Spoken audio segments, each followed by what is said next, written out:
Suami yang jujur, polos, lugu, sederhana bisa jadi koruptor kalau dikipas-kipasin sama bininya. Bang, lu kan camat bang. No, temen saya no, lakinya cuman lurah, gelangnya kayak pelek beca.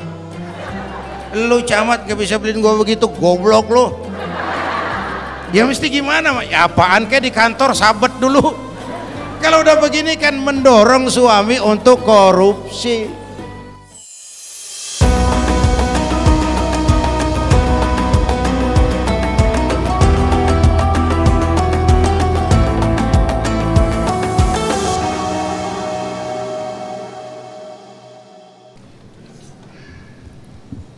Assalamualaikum warahmatullahi wabarakatuh.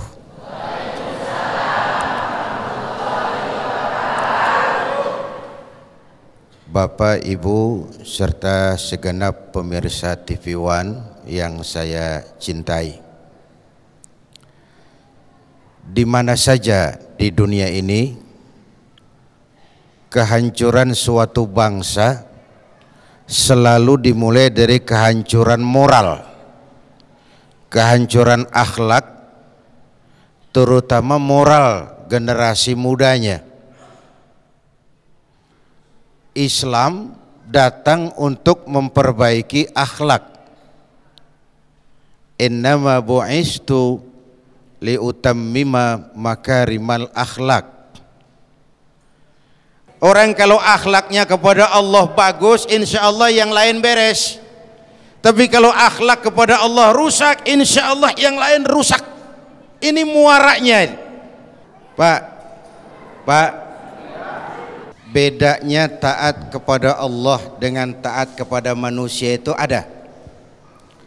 Taat kepada Allah itu mutlak. Taat kepada manusia itu sepanjang tidak bermaksiat kepada Allah. Itu bedanya. Kalau taat kepada Allah mutlak, tidak ada tawar-menawar.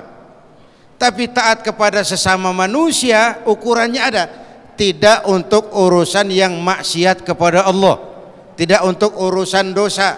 Wala ta'awanu 'alal itsmi wal 'udwan, kepada hal yang mengandung dan mengundang dosa serta hal-hal yang bermusuh-musuhan. Jadi kalau seorang istri sudah melaksanakan tugas dan kewajibannya dan itu tidak bermaksiat kepada Allah, suaminya salah terima, maka urusan adalah urusan suaminya. Tanggung jawab adalah tanggung jawab suaminya. Ibu sudah melaksanakan kewajiban dengan sebagaimana mestinya. Misalnya, Mak, gimana Pak? Kita ini udah lama jadi orang Islam, susah juga nih. Ayo kita pindah agama yuk ah. Ini nggak wajib taat, Pak. Daripada pindah agama, mendingan nggak ada penghulu aja Pak. Kita bubaran. Tidak wajib taat kalau urusannya untuk maksiat kepada Allah. Ini kan kita sekarang nih sering menjadikan agama sebagai bemper. Padahal agama tuh taruhan terakhir. Waduh, waktu pacaran mah bukan main, nikah di Masjidil Haram, pulang sebulan bercerai. Ini namanya mau ngapain trendi-trendian kayak begitu?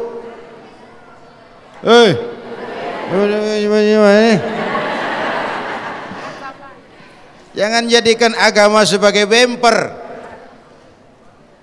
Bapak Ibu hadirin yang saya hormati. Nah, kembali tadi ya soal Rabi'atul Adawiyah. Seorang perempuan, banyak dalam Islam nih perempuan-perempuan teladan. Ada Khadijah binti Khuwailid, ada Fatimah Az-Zahra, ada Ummul Mukminin Siti Aisyah, ada Maryam binti Imran. Banyak kisah perempuan-perempuan teladan. Khadijah dahsyat, wanita karier, pengusaha, sukses, cari suami bintang. Lalu orang lain belum iman, Khadijah iman. Orang lain musuhi Nabi, Khadijah korbankan hartanya bantu perjuangan Nabi. Perempuan teladan karena tidak ada suami jadi sukses tanpa dukungan istrinya. Bu, Suami berangkat kantor, istri sembahyang duha, doakan suaminya. Sering didoain istrinya, Pak? Enggak pernah katanya. Ibu sering ngedoain lakinya? Sering katanya. Ini yang benar yang mana nih?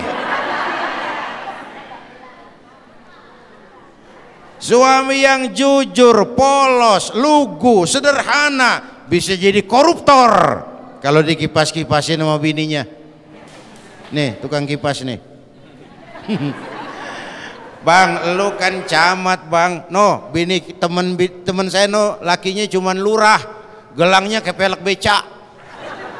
Lu camat gak bisa beliin gua begitu, goblok lu. Ya mesti gimana? Ya apaan kayak di kantor sabet dulu. Kalau udah begini kan mendorong suami untuk korupsi. Makanya pantas Pak Nabi milih Khadijah. Kalau Nabi cuma nguber nafsu cari kenikmatan biologis, bukan Khadijah yang dicari, nah janda 15 tahun lebih tua dari Nabi. Kalau nyari kesenangan biologis nyari ABG, ngambrak no di mall. Bapak Ibu hadirin dan pemirsa TV1, kita akan lanjutkan sesudah yang berikut ini. Orang mukmin yang kuat lebih disukai Allah dari orang mukmin yang lemah. Kuat ini kuat apanya? Kuat semuanya. Kuat pendidikannya, kuat ekonominya, kuat ikatan sosialnya, kuat nilai-nilai budayanya, kuat dan kuat. Orang mukmin yang kuat lebih disukai Allah daripada orang mukmin yang lemah.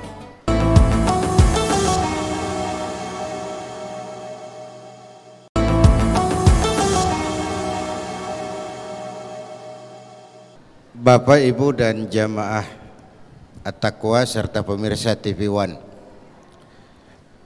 nggak mungkin ada sesuatu yang berdiri sendiri. Nggak ada api, nggak ada asap kalau nggak ada api, kecuali knalpot motor, cuma asap doang, nggak ada apinya tuh. Tiap ada asap mestilah ada api. Ini kan hal yang integral. Sama juga kalau kita bicara pelacuran, perempuan mulutnya kita umelin, padahal kan orang bisa dagang gara-gara ada yang beli. Ya dimanapun orang bisa dagang kalau ada yang beli kita nggak omelin tuh. Yang dagang setengah mati kita omelin. Kita suka pincang menilai memang. Oleh karena itu perlu kerja terpadu. Yang demo terusin menyampaikan aspirasi, yang Pemda lewat wewenangnya. Kerja perlu terpadu antar semua kita dalam membangun filter buat masyarakat, bangsa dan negara yang kita cintai ini. Pak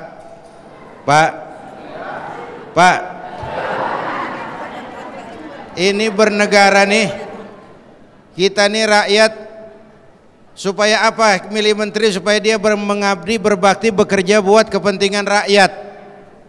Kenapa? Karena begitu dia pilih, hidupnya udah diongkosin rakyat tuh menteri tuh. Rumahnya rumah dinas, siapa yang bangun? Rakyat, duit rakyat. Teleponnya negara yang bayar, listriknya negara yang bayar, pengawalnya negara yang bayar. Jadi pantas kalau berbuat untuk rakyat. Pak Kiai, Pak Kiai cocok jadi menteri agama Pak Kiai. Wah, enggak. Orang mengabdi itu berbakti kan enggak cuma harus jadi menteri, enggak harus jadi pejabat tinggi. Untuk berbakti itu setiap kita bisa. Wah, kalau enggak jadi menteri kiamat, cengeng. Kalau niat malah lebih ikhlas kok. Berbakti tanpa jabatan itu. Bu, yang kedua nih pertanyaan tentang walal akhiratu khairul laka minal ula. Akhirat lebih utama daripada dunia. Tapi kenapa dalam praktek para pemuka, para tokoh, bahkan kaum sebagian para pemuka agama lebih mendahulukan dunia? Nih, Bu, kita ambil contoh. Beberapa nabi kaya. Beberapa nabi, Nabi Sulaiman, nabi kaya. Salah enggak tuh? Salah enggak? Enggak dong. Nabi Ibrahim, nabi kaya. Kalau kiai ada yang kaya kan lumayan, bangun masjid nggak bau-bau proposal kemana-mana ngayap. Ya, asal jangan dijadikan tujuan. Sekali lagi saya bilang, jabatan itu alat, harta itu alat, kemampuan itu alat. Gunakan alat untuk mencapai tujuan. Kalau itu nggak salah. Tapi kalau ngumpulin harta jadi tujuan, itu yang salah. Kan ada orang kerjanya ngumpulin sama ngitung. Wailul likulli humazatin lumazah allazi jama'a malan wa addadah. Celaka para pengumpat yang kerjanya cuma ngumpulin sama ngitung. Ngitung, ngumpulin, ngitung, ngumpulin. Sedekah nggak pernah, berbuat baik nggak pernah, kerjanya cuma ngumpulin sama ngitung. Kolektor. Itu yang nggak benar. Jelas? Saya cuma sampaikan satu hadis Rasulullah memberikan peringatan keras. Begini, ini 3 penyakit, Pak. Iza azzamat ummatid dunya. Wa fi riwayatin iza azzamat ummati dinaron wa dirhaman. Kalau umatku sudah mengagung-agungkan dunia, kalau umatku sudah membesar-besarkan uang dan dinar dan dirham, kalau umatku sudah jatuh jadi umat yang materialistis, semuanya diukur dari uang, nuzi'at minha haibatul Islam, dicabutlah dari mereka kehebatan Islam. Islam nggak berwibawa, Islam bisa dibeli. Banyak sekarang orang-orang yang sebenarnya orang besar tapi memposisikan dirinya kayak anak yatim di pesta orang kaya. Partai Islam nggak berwibawa, tokoh Islam nggak berwibawa, nasibnya kayak anak yatim di pesta orang kaya. Anak yatim datang ke pesta orang kaya, nongkrong di depan pintu nungguin dipanggil, dapat apa gue nih? Menyedihkan, memalukan, memilukan. Kenapa? Kita jatuh jadi umat yang materialistis. Kalau umatku sudah mengagungkan dinar dan dirham, dicabut kehebatan Islam. Satu. Yang kedua, wa iza tasabat ummati. Kalau umatku sudah jatuh menjadi umat yang saling mencaci, belekai turu-turu dia, sakatat min ainillah, jatuhlah mereka dalam pandangan Allah. Itu penyakit kedua. Yang ketiga, wa idza turikatil amru bil ma'rufi wan nahyu 'anil munkari hurimat alaihim barakatul wahyi. Kalau amar ma'ruf nahi munkar sudah ditinggalkan orang, hilanglah keberkahan wahyu. Kita cuma mengklaim tapi tidak lagi realistis dalam kehidupan kita. Oleh karena itu, Islam tidak melarang orang jadi kaya asal sebagai alat. Memang Rasulullah pernah doa, ya Allah, hidupkan saya dalam keadaan miskin, matikan saya dalam keadaan miskin, dan kumpulkan saya di akhirat bersama golongan orang-orang miskin.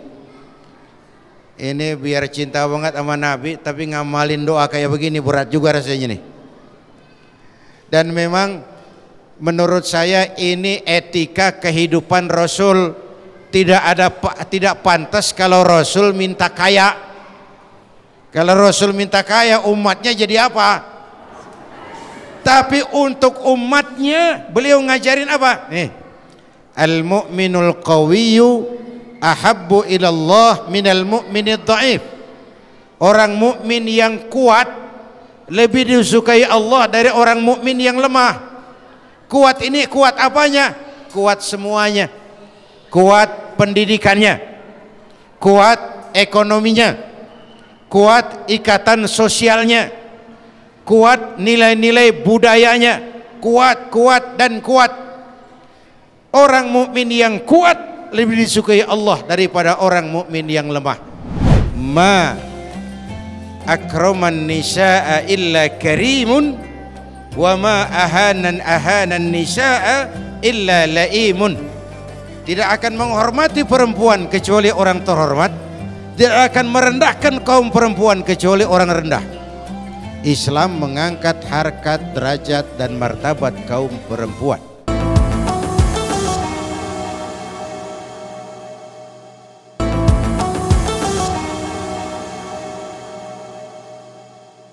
Bapak, Ibu dan jamaah At-Taqwa serta pemirsa TV One. Dunia 14 abad yang lalu kan dunia yang gelap gulita. Bukan hanya di semenanjung Arabia, tapi umumnya itu. Amerika belum ditemukan oleh Christopher Columbus. Eropa masih biadab, Afrika belum dikenal orang. 14 abad yang lalu. Seruan pertama tentang kemanusiaan setelah ketuhanan adalah membebaskan manusia dari ras diskriminasi, mengikat manusia dengan semangat persaudaraan dan kekeluargaan, termasuk di dalamnya mengangkat harkat, derajat dan martabat kaum perempuan.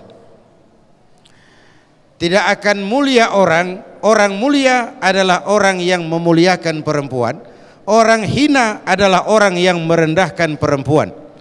Ma akraman nisaa illa karimun wa ma ahanan nisaa illa laimun. Tidak akan menghormati perempuan kecuali orang terhormat, tidak akan merendahkan kaum perempuan kecuali orang rendah.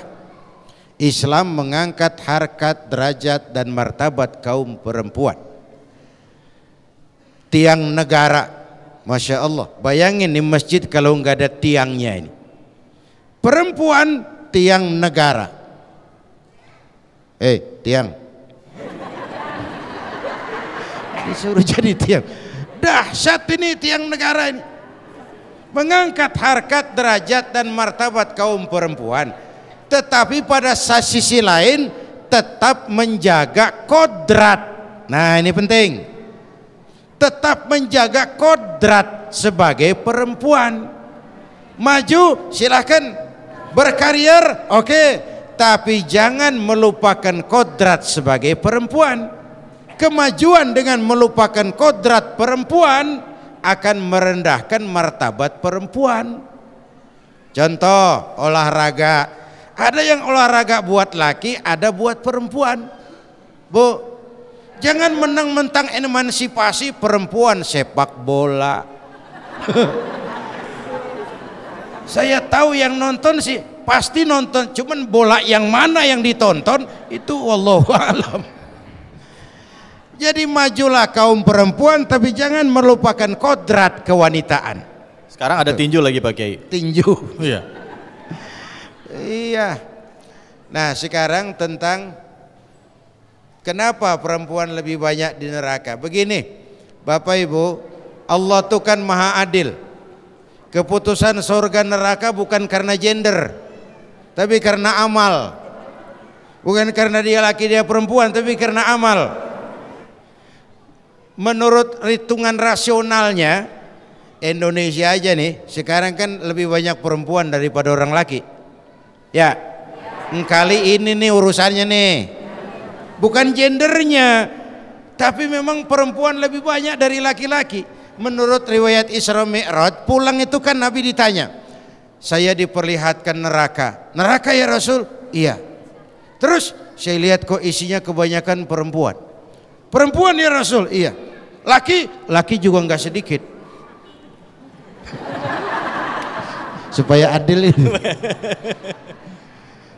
Saya lihat kok isinya kebanyakan perempuan.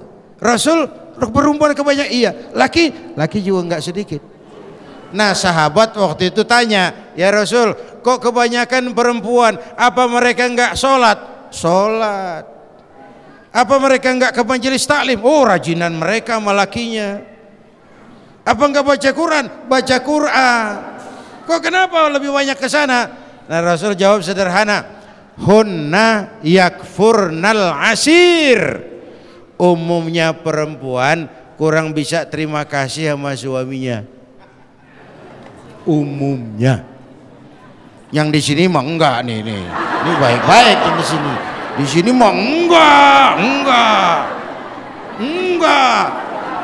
Udah pada pindah yang begitu. Dulu banyak di sini yang begitu, sekarang udah pada pindah.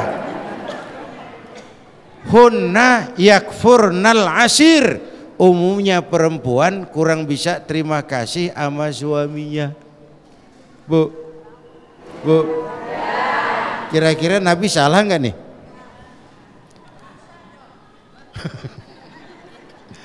Bapak Ibu hadirin yang saya hormati, sekali lagi, soal surga dan neraka itu menyangkut soal keadilan Allah, bukan soal gender. Bukan soal gender.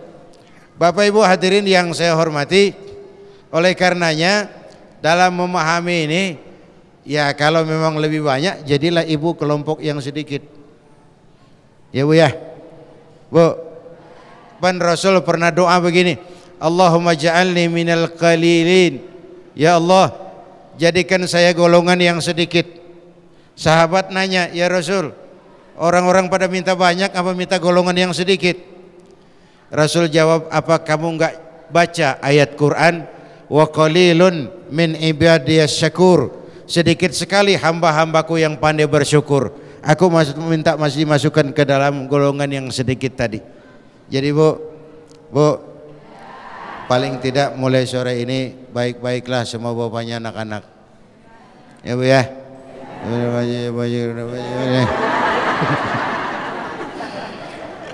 Baik Pak Kiai. Terima kasih banyak Pak Kiai. Ini contoh lagi nih. Oh ya silakan Pak Kiai. Bu, ibu kalau orang lain yang ngasih duit sama ibu, kemana-mana ibu cerita, laki ibu ngasih duit, salah. Ya Bu ya. Itu bagian. Jadi oleh karena itu ada hadis menyatakan kalau ada perempuan meninggal dunia suaminya ridho kepadanya, insya Allah itu perempuan surga. Ini soal rumah tangga. Artinya kalau surga anak di bawah telapak kaki ibu, maka surga ibu kuncinya di tangan suaminya. Artinya mulai sore ini baik-baiklah semua bapaknya anak-anak. Supaya apa? Supaya kunci nggak hilang. Nih ntar pulang dari sini boleh kolok-kolokan dah, Bang. Apa sih? Kunci Bang, kunci. Ah bagaimana sih? Kunci. Mudah-mudahan ada manfaatnya buat kita bersama. Kita akan akhiri sebelum salam dengan sama-sama mengucapkan istighfar. Astaghfirullah Rabbal baraya, astaghfirullah minal khataya, astaghfirullah